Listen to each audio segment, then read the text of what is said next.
Good morning. Inforum is always pleased to partner with United Way on this very special event. The past year has been a tough one for women. After years of slow progress, reducing the opportunity gender gap in the U.S. workplace, women lost ground in 2020 thanks to the pandemic. Experts say we've erased 3 decades of progress. It's knocked women back to less than half of the workforce, pushed millions out of the market, and cost companies years of gender equity progress.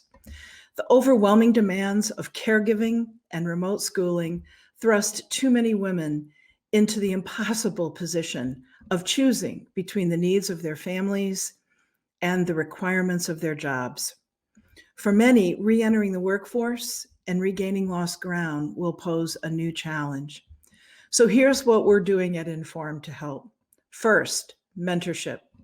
Women tell us they crave mentors who can help them think through their career next steps and discover new possibilities. Lack of access to mentors is a key concern of women who are no longer connected to the workplace. A new Inforum program will let mentors and mentees create their own match. You'll be hearing more about that soon.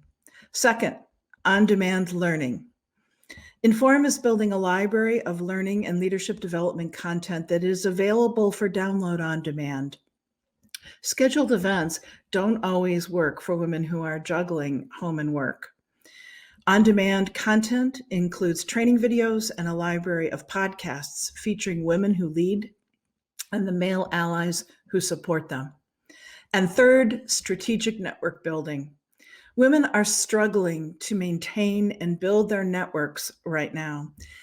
But who you know is often how you get the chance to demonstrate what you know. So networks, we know, are essential.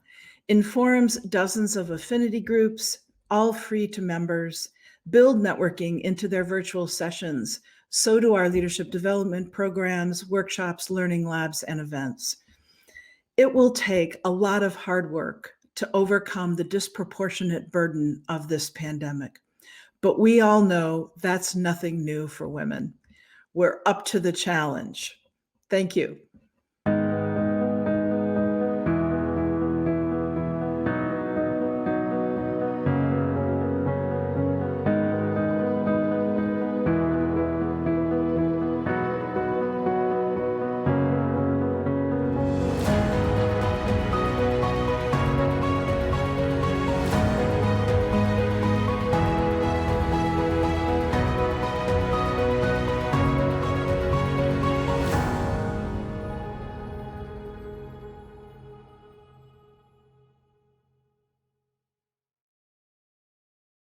Good morning, everyone. I'm Darian Hudson, President and CEO of the United Way for Southeastern Michigan. Thank you for joining us today as we celebrate International Women's Day. History has taught us that change can happen through collective activism, and we must continue to demand equality for all. This requires us to inspire change, try new things, speak openly, and be bold. We must let our voices be heard around the region, around the country, and around the world. Though this year's summit looks very different, and we wish we could be with you in the same room in the spirit of fellowship, we are thrilled that each of you have taken the time to join us this morning. I'd like to extend a very special thank you to Dte Energy, the presenting sponsor of today's event and the founding sponsor of our celebration for the 5th year in a row. A year ago, we were able to network, connect with our friends, and make new ones face to face. Now, as we all know, things are much different. The COVID pandemic has taken us by surprise, but our commitment to helping our community has never been stronger. We know that difficult days are happening around us now, and then we know that there are some that are ahead, but we will continue to persevere. And the best way that we know to do this is together. Today, we are all here for an important cause, and nothing is more important than investing in the futures of our children and those who educate them. Your presence is proof that you are instrumental in making a real difference in the lives of families and individuals across Southeastern Michigan. For childcare providers, This means providing support and training as they improve their practices so they can better serve the youth in their care. For parents, this means ensuring that their children start school ready to learn, meet their developmental milestones, and are given the opportunities to thrive in life. Due to the pandemic, there is new light being shone on the inequities that have existed for a long time and making it more challenging for families to become stable in an environment where children can thrive and succeed. I hope you will leave this virtual connection inspired and with a clearer understanding of the importance of quality care for our babies from the very first day of their lives to the point where they're ready for kindergarten. A great start increases the likelihood that our children can succeed in school and in life. Every child deserves a great start to life. I will leave you with this fact: 80% of a child's brain develops by the age of 3, and this development ensures that a child is prepared for success in school. However, only 60% of our children in the metropolitan Detroit area start kindergarten ready to learn. Your support today and every day after is going to change this statistic. So I thank you for being here with us and welcome you not only to this event, but to the journey that lies ahead.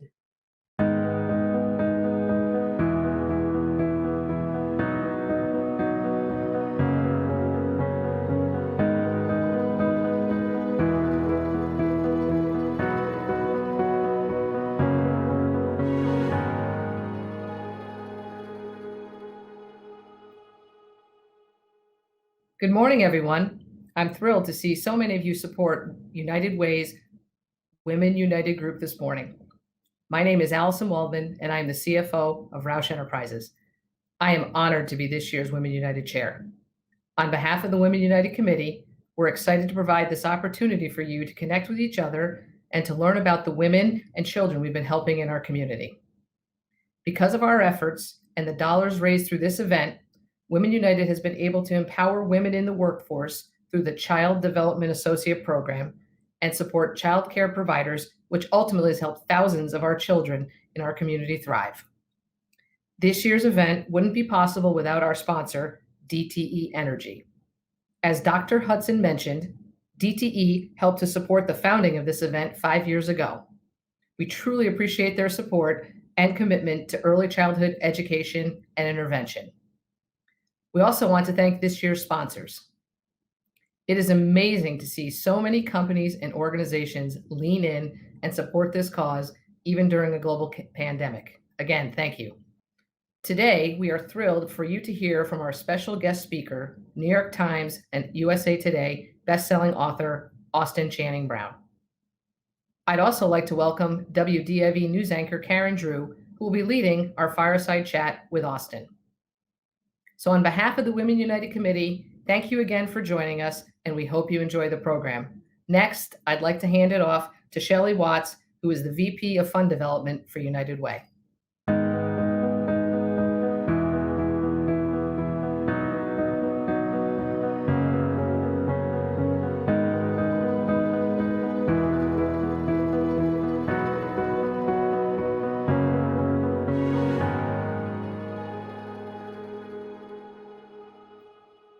Good morning, everyone. My name is Shelly Watts, and I'm the Vice President of Fund Development at United Way for Southeastern Michigan.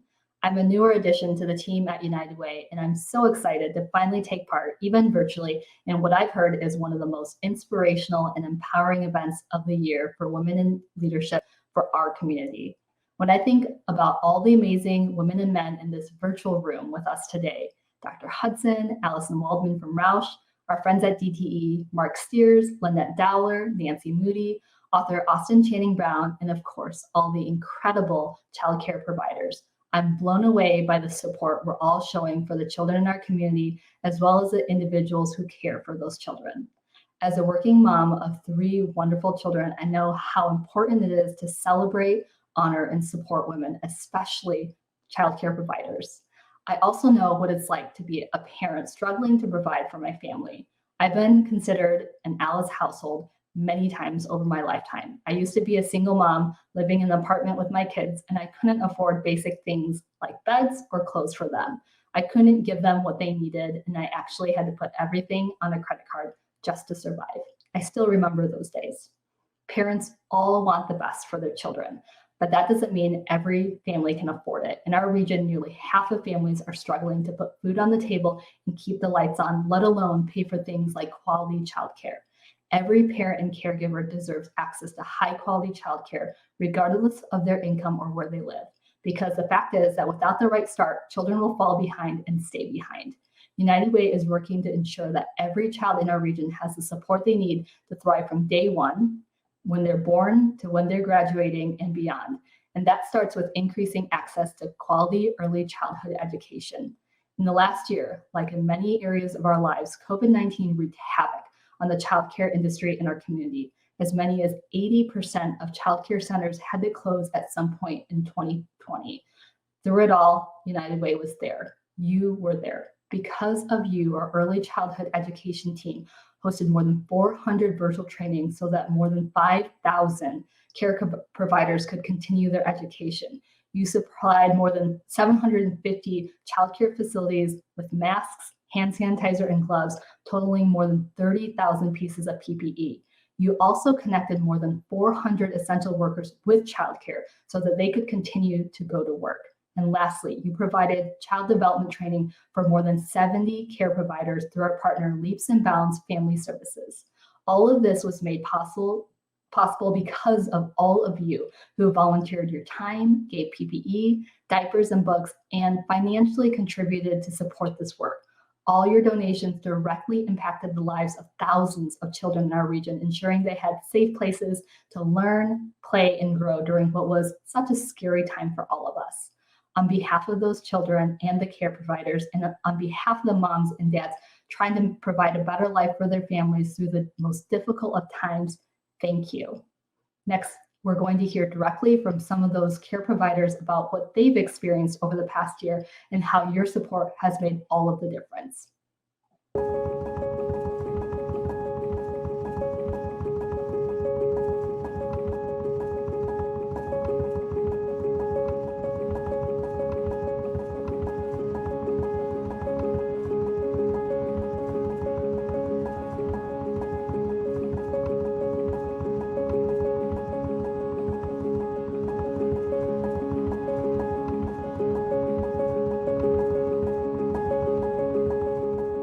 I'm Gloria Moyet, owner of Little Maya's Daycare. I've been in business 4 years now. I opened up in 2016. I became licensed in 2017. I care for 12 children, Monday through Friday. First child comes 6 o'clock in the morning and my last one leaves 11:30 at night. So I'm an all-day service. I had a daughter in 2010 and I was a single mom working 2 jobs. And it was struggling, you know, taking her to daycare all day, all night. So I'm like, okay, Lord, send me some information. What do I need to do? I have to walk out on faith and I have to push myself forward to what I want. This is what I've been pushing and this is what I've been dreaming.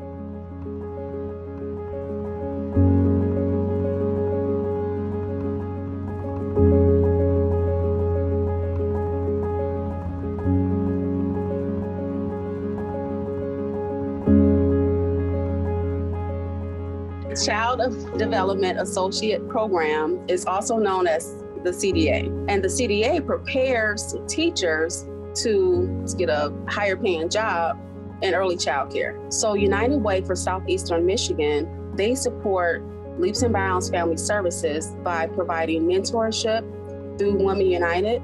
They also provide books and materials for our CDA participants.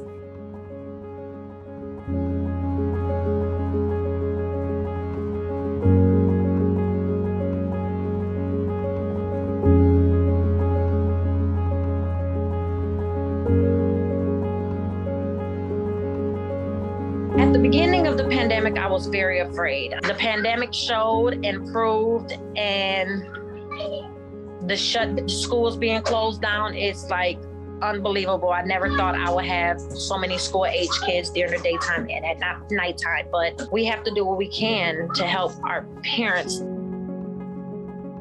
Child care is really one of our basic needs, right? So as parents and providers and people who work in the early childhood field, we knew that childcare was important, but I think the need has been exacerbated when we had some closures at the beginning of the pandemic. And it was really devastating for our families that needed to go to work, couldn't find childcare. What's the accessibility? And then what's the affordability?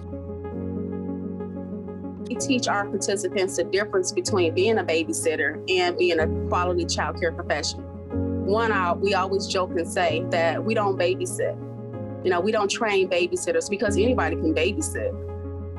So what we're training is teachers, and teachers have to have the skills to be able to teach our future. The CDA was the best thing that I've done since I've opened up daycare. Like I said, I started unlicensed 2016. It took me a year to become licensed, and now I'm full force.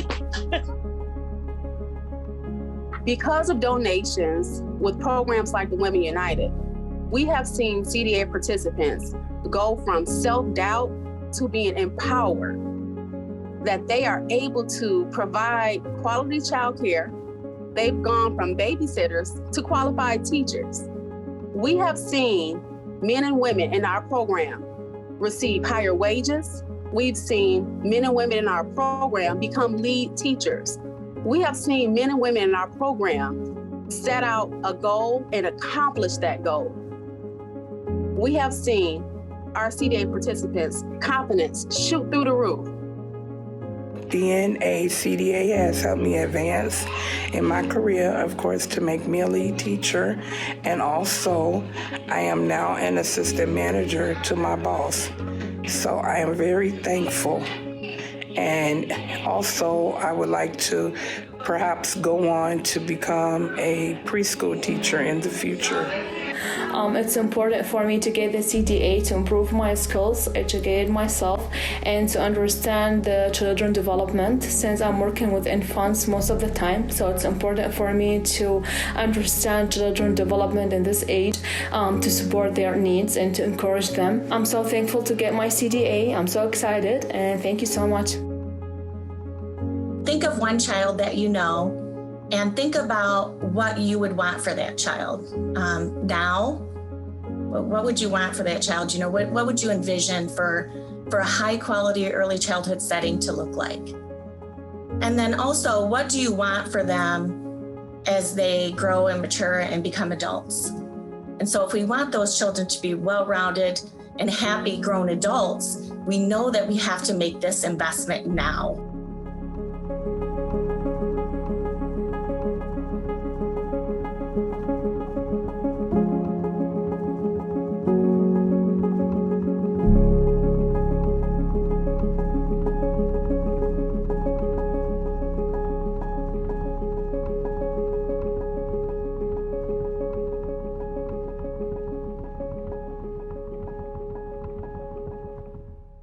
Good morning.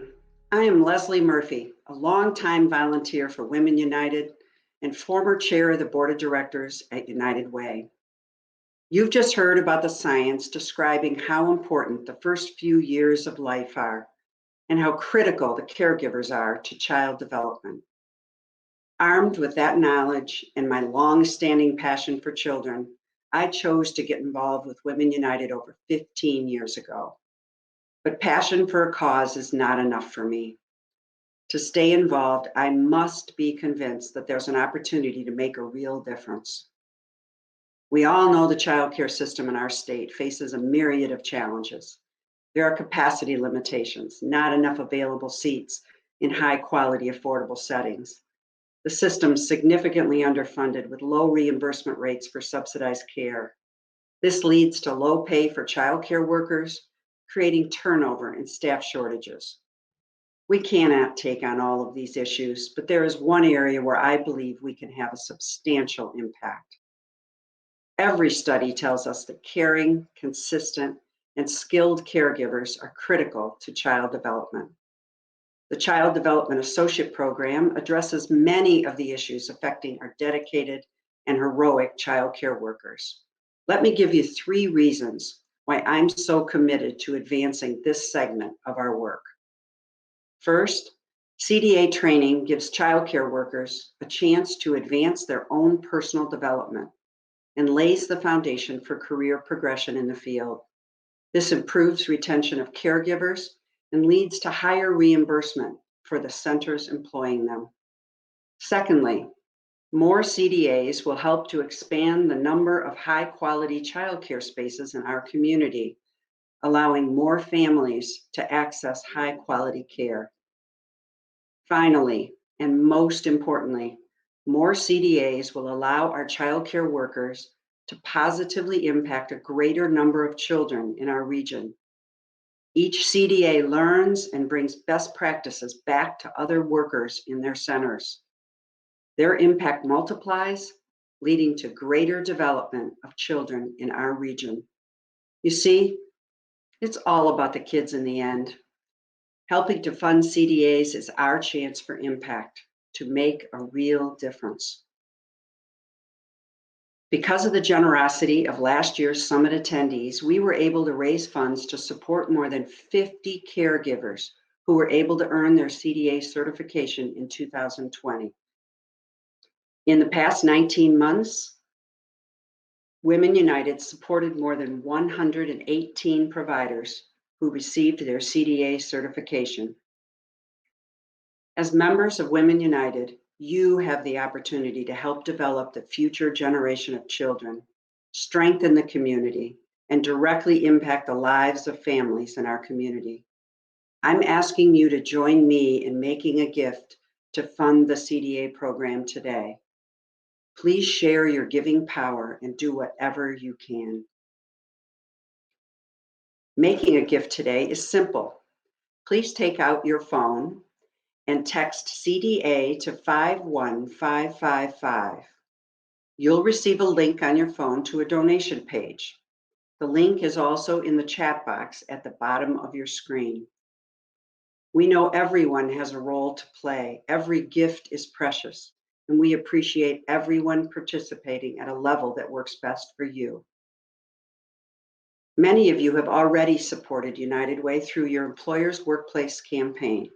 I say thank you, and we appreciate you considering additional support for this critical area of work, supporting early education and the Child Development Associate Program, managed by our partners at Leaps and Bounds. Thank you again for your support and for being here today. We hope you will join Women United as we support the children, parents, and caregivers in Southeastern Michigan. And now, it is my honor to welcome our special guest to the screen, WDIV news anchor Karen Drew and author Austin Channing Brown. Good morning, everybody. So happy to be here. I'm Karen Drew from Local 4 News. You may have seen me on the news. I anchor the 4 and the 5:30, sometimes chase after the bad guys, doing my investigative reporting. But I have to say, my most important job is being a mom. I've got an 11 and 8-year-old daughters, and parents out there probably know it is hard being a parent. You're really, really trying to raise them right, hopefully raise them in a world that is better than the world you were raised in. And that means more love, more support, more self-esteem, more equality. And with that, that brings me into our introduction to our very special guest that we're having our fireside chat with today, and that is Austin Channing Brown. We are so lucky to have her. She is a media producer, author, and speaker, provides inspired leadership on racial justice in America. She's the New York Times and USA Today best-selling author of I'm Still Here, Black Dignity in a World Made for Whiteness. And I want to say good morning, Austin. I'm so excited to talk to you today. Good morning. I'm so thrilled to be here with you. It really is a pleasure. I have to tell you, I got your book, I read it, and I really just love that I feel like I grew just reading each page. I felt like I knew some stuff, I'll admit, but then you really peeled that onion back and made me think deeper and deeper. And You're amazing. So thank you. Oh, you're so kind. I'm so glad you enjoyed it. Okay, I have to tell you, I'm wondering, what is it like being a New York Times best-selling author, and really kind of what inspired you to write this book? Wow. Well, if I can tell you the whole truth, I didn't expect to be a New York Times bestselling author. My book actually came out 2 years ago, and it did not hit the New York Times bestsellers list. It did very well. I was very pleased with it, don't get me wrong. But it didn't hit the New York Times bestsellers list until the resurgence of interest in anti-racism this last summer. I know, and there's obviously a lot of attention on that. We're talking, you address unity a lot in the book, in terms of it's about bringing unity. It's rooted in justice and not performative. So I want to ask you to explain that for us. Yeah, so there can be a tendency for people to be so focused on being perceived as not racist. Right? They want to get the language right. They want to make sure they don't say the wrong things. They want to make sure they have their Black Lives Matter bumper sticker, you know, sort of the things that perform allyship. And in the book, I talk about how that performance can be harmful when it's not backed up with actual acts of justice. And how do you stay in the game? I know in the book you talk about 1,000 deaths and really keeping that energy, that, you know, but how do you keep that energy when every time you kind of set yourself up for some success, sometimes you just come crashing down? You know, it's really hard. And I honestly think part of the key is to not even try to keep up the energy, right? That as people who work toward anti-racism, especially people of color, I think it's important to take a break. I think it's important to practice self-care. I think it's important to just experience joy. I think it's important to eat the ice cream. You know, I think that is also part of honoring our own dignity, right? That we aren't just mules who work toward racial justice, right? That's not all that we are. Like you, I'm a mom and I delight in my 3-year-old. He is learning to put together sentences. He is currently obsessed with a little dinosaur toy. And I spend a good portion of my day indulging him, right? Doing things that have nothing to do with anti-racism work. But I also think that working toward anti-racism is my duty.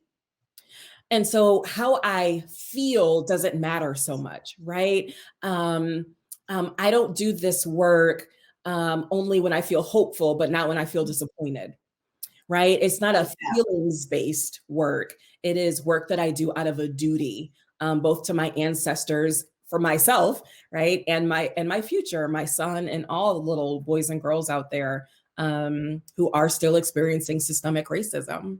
Now, you talk in your book, anti-racist and not a racist. There's a big difference. And I don't think everyone realizes that. Yeah, people sort of feel like if they're not actively discriminating against someone, if they've never used the N-word, right? Sort of if they have the Black Lives Matter sign, then they must not be racist. Right. And part of what anti-racism activists are trying to say is that you actually have to choose justice, right? That you don't default into anti-racism work. We actually have to choose anti-racism work, which means learning more, which means reading more, which means having hard conversations, and means supporting policies locally, nationally, globally, that lift up people who are oppressed. I like that, choosing justice as an action. Okay, let's talk about this title too. We're talking about a world made for whiteness. Yeah, can you imagine? People don't like that title very much. Well, I mean, but you know what? It grabs your attention because you're talking about that. And I will say, you know, that's a big issue too in newsrooms as well. And in corporate America, you know, sometimes they'll pick, oh, we'll put this person as a face of, oh, we're diversified, or we have this person. And it's like, no, you really don't. You just check the box. Let's really go deeper. So talk to me about what you've experienced and what you want people to get. Yeah. So here's an example that I use a lot because it was one of my earliest examples of white folks sort of assuming that their culture and their way of being is universal. Mhm. So as a school child in elementary school, first or second grade, I remember our teacher trying to teach us that there are things we should do daily, right? Daily, weekly, monthly, right? Trying to teach us about time. And the things she said we should do daily are brush our teeth and do our homework and right things we should do daily. And she ended the list with, and wash your hair. Yeah. We're not washing our hair. Right. And I remember looking at all the Black girls. There's like maybe 3 of us in the room, right, Karen? And I'm like, you, me, no, right? We're having this silent conversation. And I'm like, we don't do that. It's not. And not only do we not, we should not. Mm-hmm.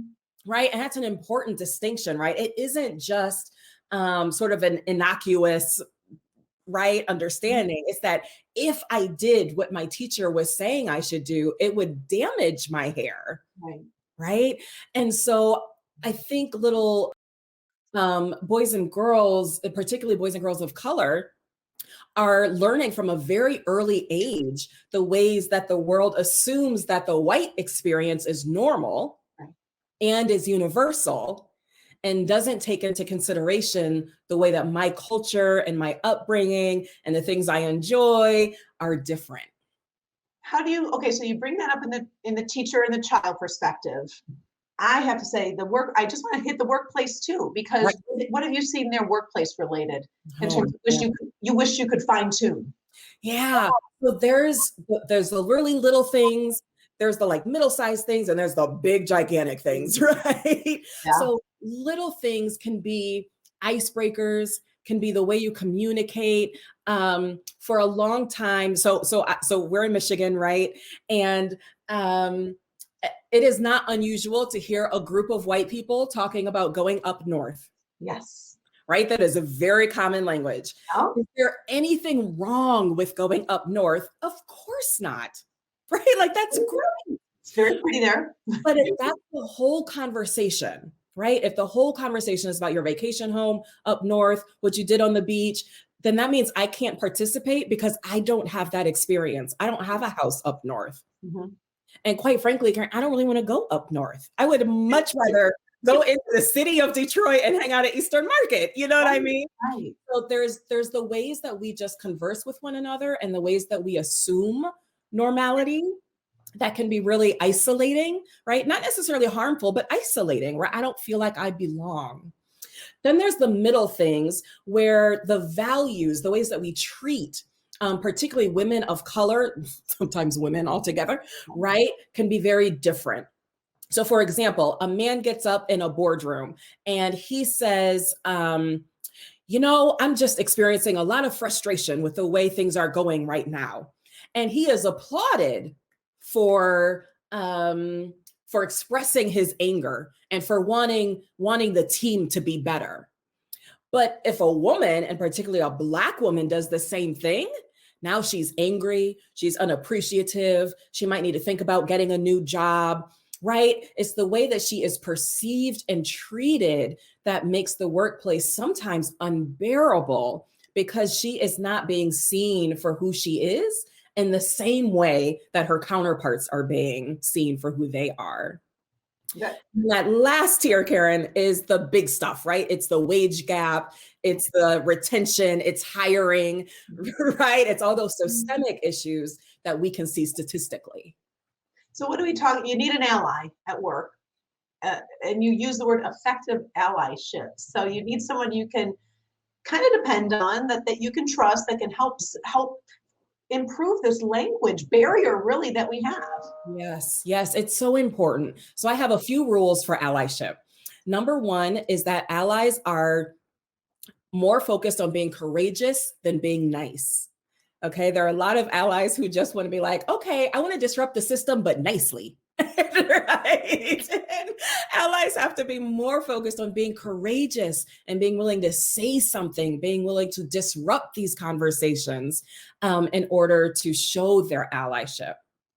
Number two is remembering that I am not the work, right? That we can be friends, but being friends with me isn't doing the work of racial justice, right? Doing the work of racial justice is what we talked about earlier. It's being disruptive, it's seeking justice, it's choosing justice.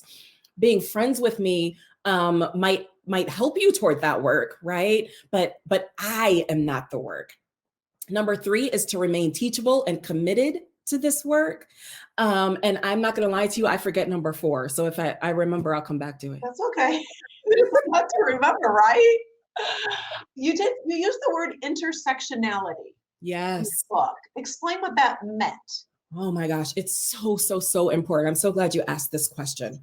So I meet a lot of white women who really want to be good allies, right? And they're unsure of where to start because they've gotten used to talking about the sort of male and female paradigm, right? And the ways that they experience sexism, but talking about racism is new, right?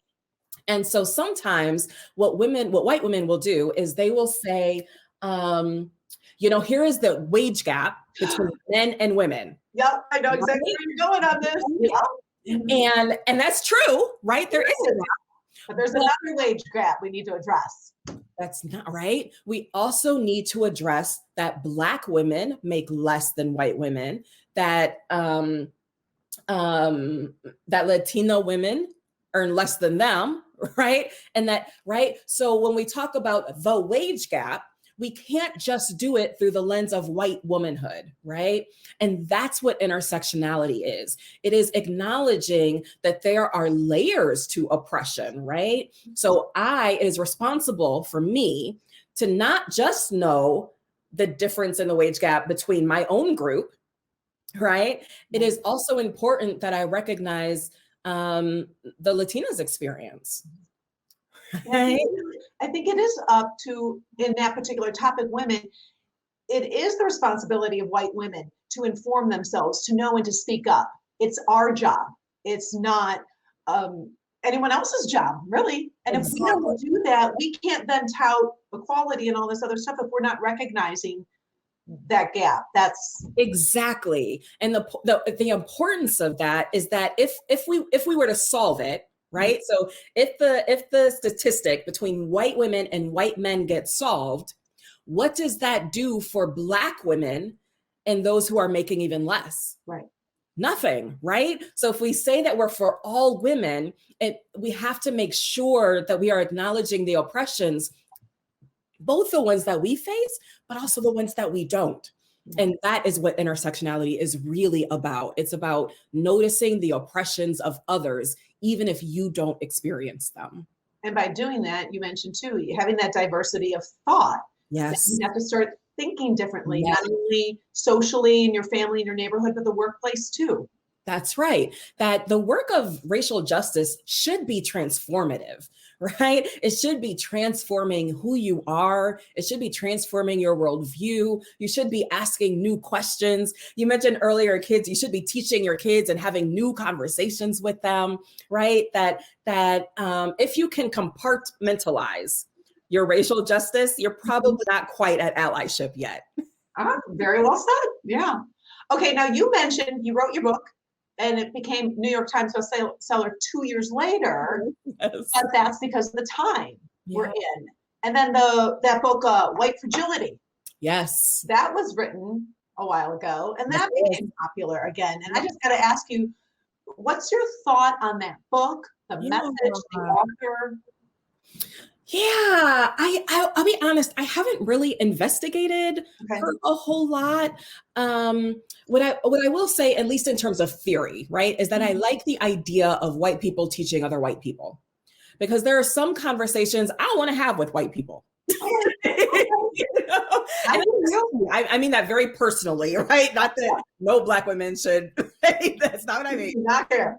Right. I mean that when I talk about racial justice, I am no longer trying to convince white people that they should care about racial justice, right? So when I speak to a group, I come here assuming that you already care about it. and that what we're doing is digging down into the dirt, trying to get to the roots and having a good time doing it. Right. Right. But I think there are people that Robin DiAngelo can speak to, right, who have not dug into the dirt, who are not committed, who are not even sure what this whole thing is, right? And they can have conversations with her that honestly, I don't want to have. I don't want to have. So I think that there are lots of Black women who have a lot of questions about sort of the money and how much does she charge? And, and I think those are viable questions to ask for someone who has entered the anti-racism space. Okay. What about, use the word white fragility, and you also said nice white people. Oh, no, that was a good way to describe it. I could not tell you your words, Austin. We actually hear this in the news all the time, right? So something racist happens, right? And a white politician or somebody says something racist. They got caught on camera saying the N-word, right?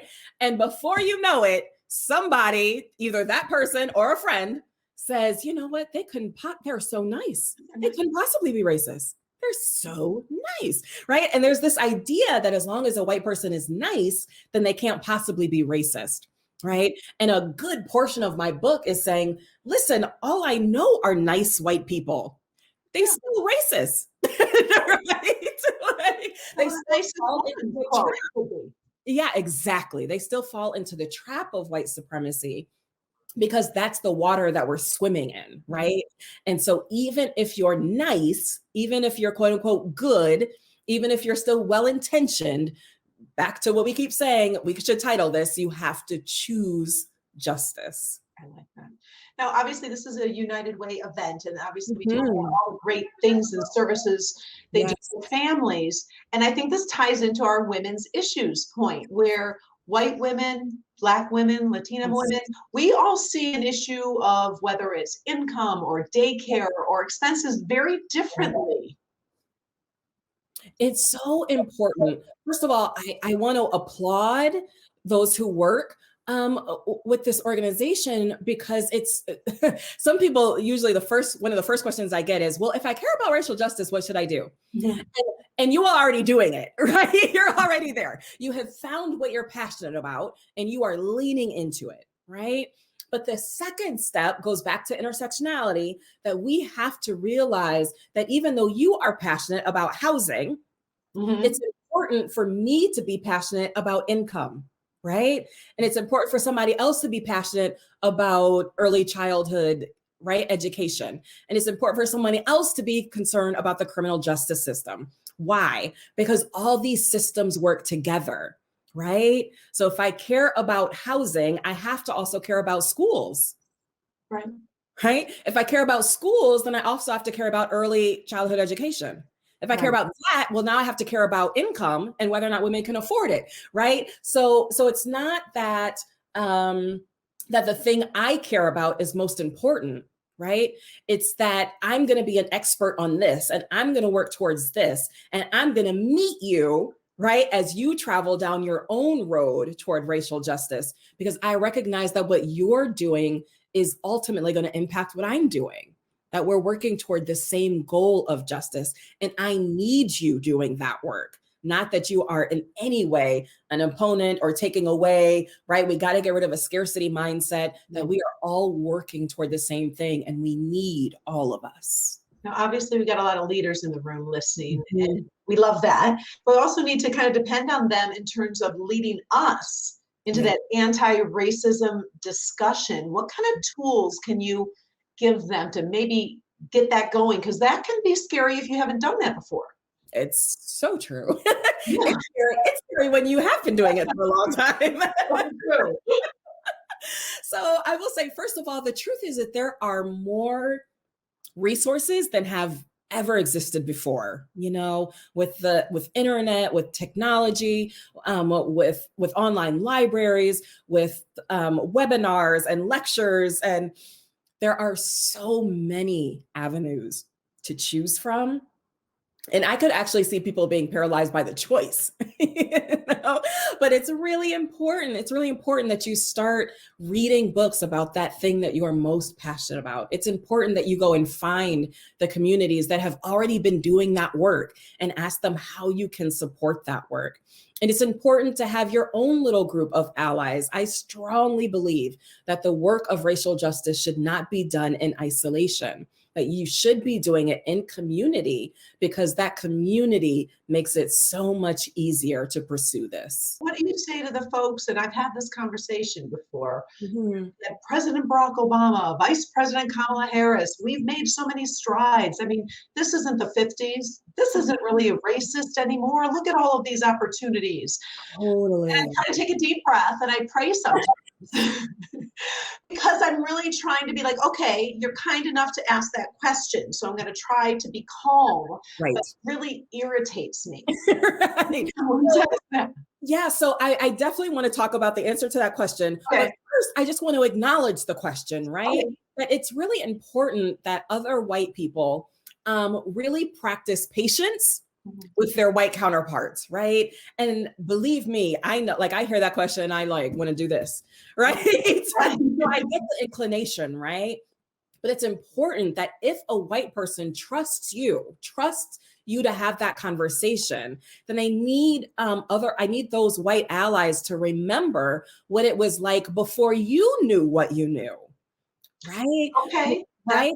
Remember right? Remember that person who was patient with you. Remember, right, when you made a mistake and the people in the room forgave you or corrected you and then still trusted you.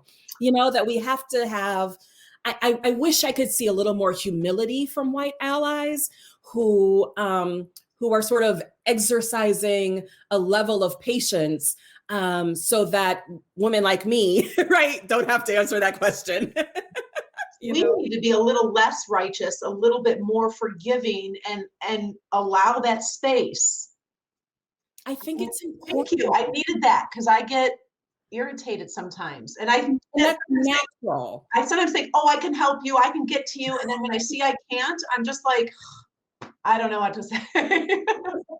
Right. And all that is natural, right? So I don't want you to hear me saying that I'm asking you to be superhuman, right? And just sort of waste your time, right? But I do think what's important is to take a step back from that self-righteousness, right?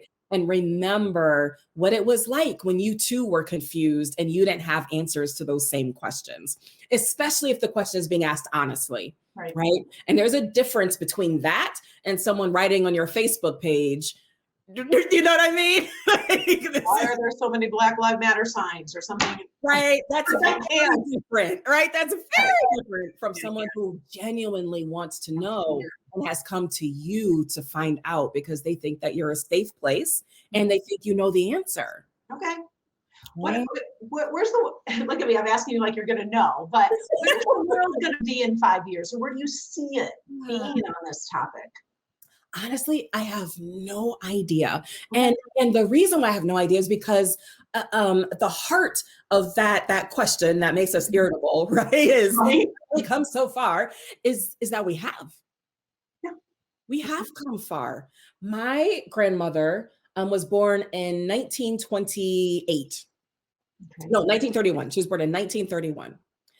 And she's still living. She just had her 90th birthday. And when I asked her, did you ever think that you would see a Black president, she's also an AKA, or an AKA as vice president, her answer is absolutely not. No, not after going through, the civil rights movement, not after going through riots, not after, right, the things that she has seen and experienced. Her great-grandfather was enslaved. So the idea that we would have a Black president is mind-boggling, right? So the work of racial justice is twofold. And one is to acknowledge how far we've come. That's an important part of being for racial justice, is being able to celebrate the wins. But it is also recognizing how far we still have to go, right? We do have a Black president, or we did have a Black president, but unarmed Black people were still being killed by police, and Black women still didn't have enough money for early childhood. And there are still Black schools and white schools who are funded very differently. And there's still Black mothers have higher mortality rates than white mothers when giving labor, right? So it's always both and. Yes, we absolutely want to celebrate the huge wins because we believe in change. And because we believe in change, we have to celebrate when change happens. Right. But that also stokes our desire for more change. I like that. I think that's a good spot to stop because otherwise I could just sit here all afternoon. I want to thank you so much, Austin. You're amazing. You're so smart. And the way you use your words, I really think people are going to get this, which is great. And I want to promote your book real quick. So we'll put that up on the screen so people can see. If you would like to purchase Austin's book, you can go to Amazon, you can go to Barnes & Noble, and I suggest getting it for a gift. Like you said, choosing justice, choosing action, do something for you, and then do something for someone else. And love that. And get that book for someone and help them. So, Austin, thank you so very much. Thank you for joining me. I so appreciate it. Yes, thank you. And coming up, we are going to hear from the Women of Influence Summit's founding and presenting sponsor, that is DTE. I want to welcome President and Chair of the Dte Energy Foundation and Vice President of Public Affairs, that's Lynette Dowler, and also the President and Chief Operating Officer of DTE Power and Industrial Energy Trading, Mark Steers. A big welcome to both of you.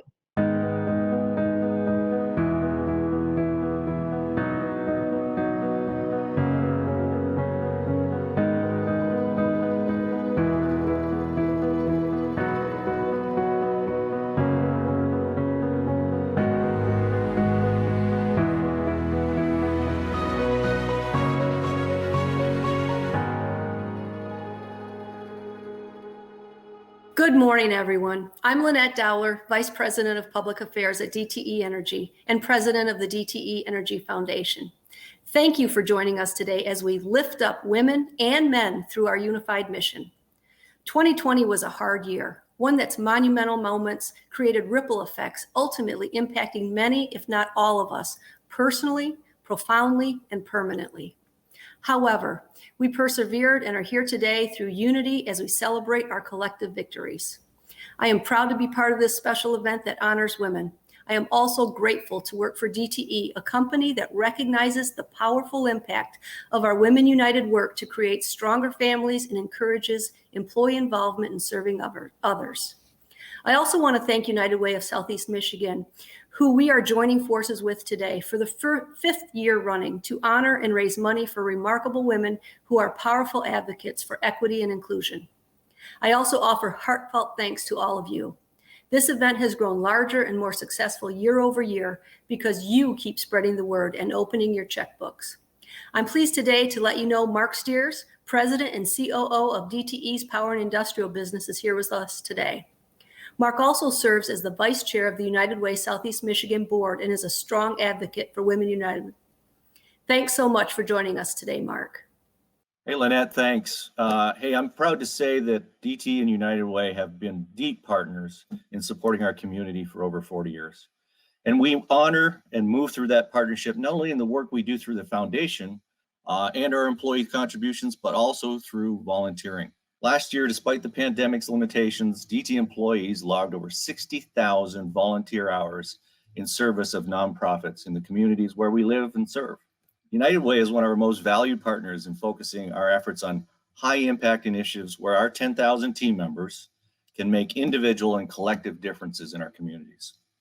The United Way partnership is important to our business and critically vital to our most vulnerable neighbors. We serve more than 2.7 million customers throughout the state. Many, unfortunately, live below the poverty line and rely on the resources available through the United Way. Your support ensures members of our communities have access to resources required in a crisis and to the building blocks they need for success and hope for a brighter future. We're so thankful to the Women United, who are committed to protecting our most vulnerable neighbors and citizens. This group also continues to do extremely important work in shining a light on the realities of and the inequities of systemic racism. Both DT and United Way are joint in this resolve. We share a mission of creating an inclusive environment by actively seeking opportunities for collaboration, inviting healthy debate, and seeking to understand others by being curious and open-minded. Nothing we can do is more fundamental than keeping diversity and inclusion at the forefront of what we do and how we think. It's our values and commitment to doing what's right that brings our company together, to stand united in unequivocally rejecting all forms of racism, discrimination, and violence, and the systemic barriers and issues that perpetuate them. At DTE, to even bring a greater focus on diversity, equity, and inclusion, we formed an executive steering committee to champion alignment for our business plans and ensure they incorporate and embrace our DEI initiatives.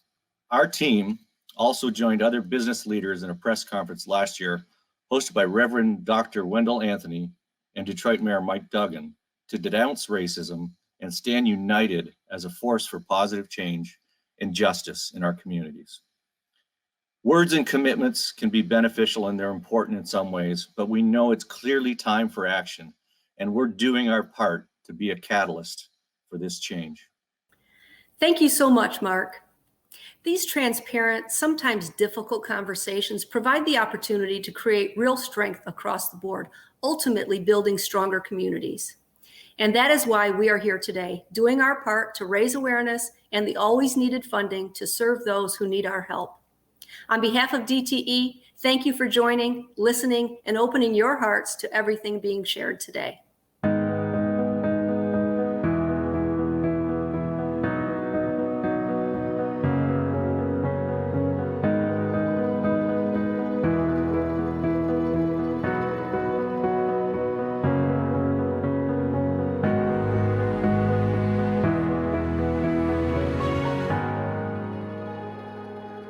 On behalf of the United Way for Southeastern Michigan, it is my distinct honor to present Nancy Moody with the Woman of Influence Award. This award is in recognition of her countless contributions and tireless dedication to families throughout Southeastern Michigan and for the positive legacy of influence she has built and continues to build on behalf of women across this nation. We stand united virtually to honor Nancy for her legacy of service. Nancy is a political force, serving much of her career on the Hill and helping to shape many of the policies that we all benefit from today. Nancy has also brought DTE's powerful Force for Growth initiative to life, creating programs that foster service in communities where employees and retirees live and serve. One of these programs includes their annual United Way Employee Giving Campaign.